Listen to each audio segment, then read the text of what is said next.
Okay, so let's bring together everything we've learned so far in a practical example.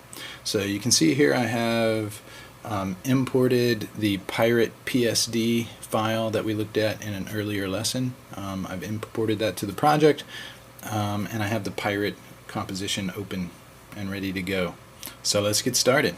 So you can see my artwork. It was laid out in Photoshop. So this is pretty much what I want it to look like once all the graphics have animated onto the screen. So quite often you'll find yourself kind of working backwards like this, where you import a document and everything's laid out where you want it to be once the animation resolves itself. So you'll go forward in your timeline and turn on the stopwatch or set your first keyframe for a layer, and then move back to the beginning of that layer and move that layer off screen or do whatever you're going to do for the start of that layer's motion. So here's what I mean. Let's say we want this saber or cutlass or whatever it is to fly onto the screen from off-screen right. So it's already in place where we want it to land. So let's go forward to, and notice here my time indicator on the timeline. This is in frames.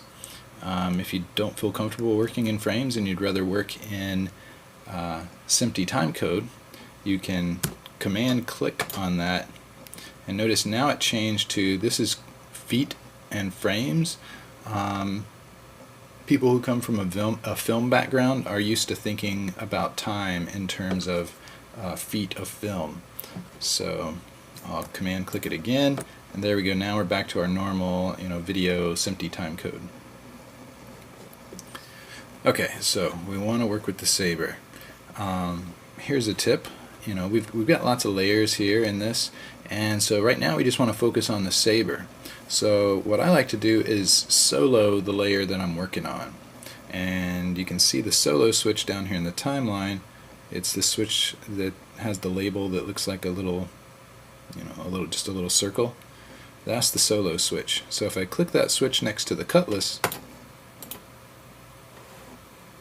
you can see that all the other layers, even though their visibility is turned on, I'm temporarily just only looking at the cutlass. So if I turn off that solo switch, you'll see everything else turn back on. So the solo switch is pretty handy. So we'll turn that on.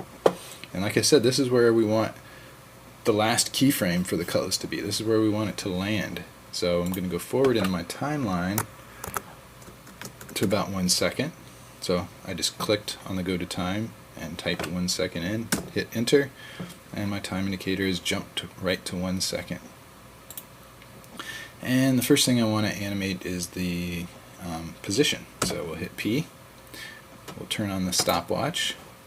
Remember, when you turn on the stopwatch, it automatically sets your first keyframe for you wherever your current time indicator is at. So now I can just drag my time indicator back to the beginning of the layer and drag my cutlass off, upper screen right, and now we've created our animation where our cutlass slides into place. So we kind of animated it backwards. The first keyframe we set was actually the last keyframe of the animation. Hopefully that makes sense. And as a designer, I don't want to just simply accept this default linear spatial interpolation that After Effects created for me here. You're the artist, you're the designer. You want to not allow your work to be dictated by the tool. You want to take control of it and force the tool to create what you're envisioning in your head. So I'm going to grab these Bezier handles and tweak my motion path so that the cutlass kind of comes in a nice arc. So you should know from your earlier design classes that a curved line is visually just more interesting than a straight line. So the same goes for motion. A curved motion is more interesting than a motion in a straight line.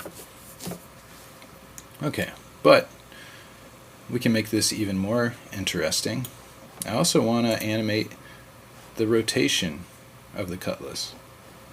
So I'm going to Shift R, and holding the Shift key while I hit R added the rotation property to the list. If I just hit R, it would replace whatever I was currently looking at with rotation.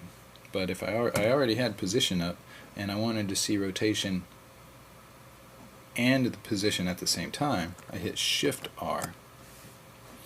Okay, so again I want to go to this last keyframe, and notice I clicked this little keyframe navigation gizmo over here. So this back arrow sends you to the previous keyframe, the little next arrow sends you to the next keyframe for this property.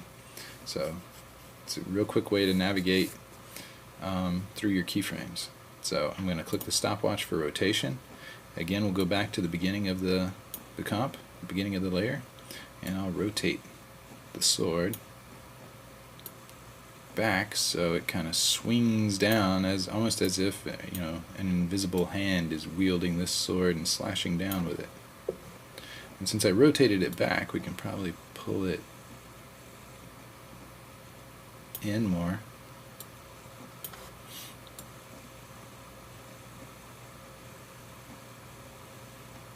I think I'll rotate it back even more.